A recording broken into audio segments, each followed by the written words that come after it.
If you're a fan of Netflix's The Crown, you'll know that Prince Andrew is rumored to be Queen Elizabeth's favorite child. But to what degree is this true, and what kind of relationship do they have? While we will never truly know whether or not the Duke of York is actually the Queen's favorite son, according to Vanity Fair, the two do share a very close bond. Everyone knows who your favorite is. Do they?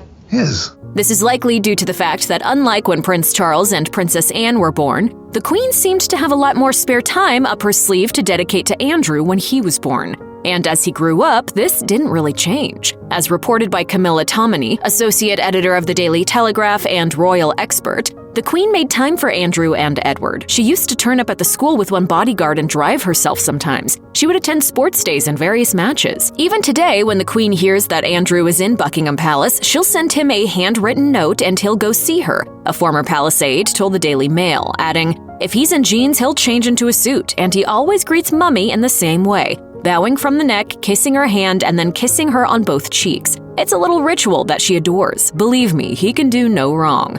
This is particularly telling when it comes to Andrew's involvement with convicted sex offender Jeffrey Epstein and the subsequent scandal over the past couple of years. Do you regret the whole friendship with Epstein? Still not.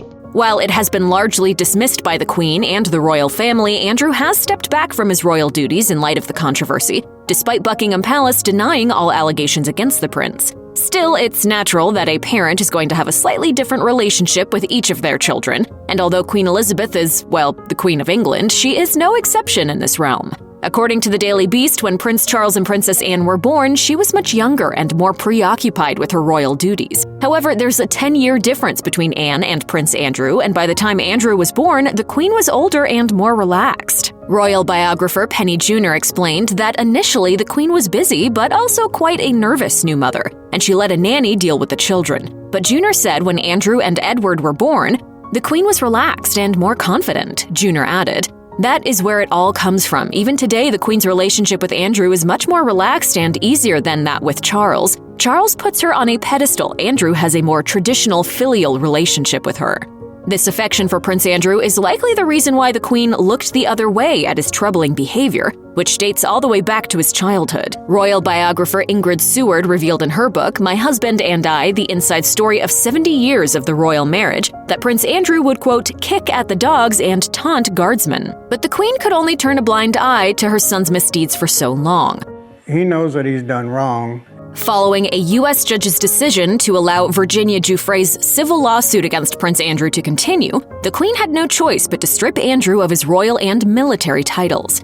It was a wicked time in my life. It was a really scary time in my life. David McClure, a royal expert, explained, "It's quite brutal in many ways. The Queen is really putting a foot down and saying this cannot continue. It has become tremendously damaging in terms of the reputation of the whole monarchy, not just Andrew, so the Queen really did have to make a decision." Andrew will no longer be addressed as His Royal Highness, and what's more is that he won't be present at any of the Queen's Platinum Jubilee celebrations this coming June. An aide shared, "The Queen has a great ability to compartmentalize and deal with problems in a considered and pragmatic way, but this is her beloved son, and the decision she has made will be a very sad one for her."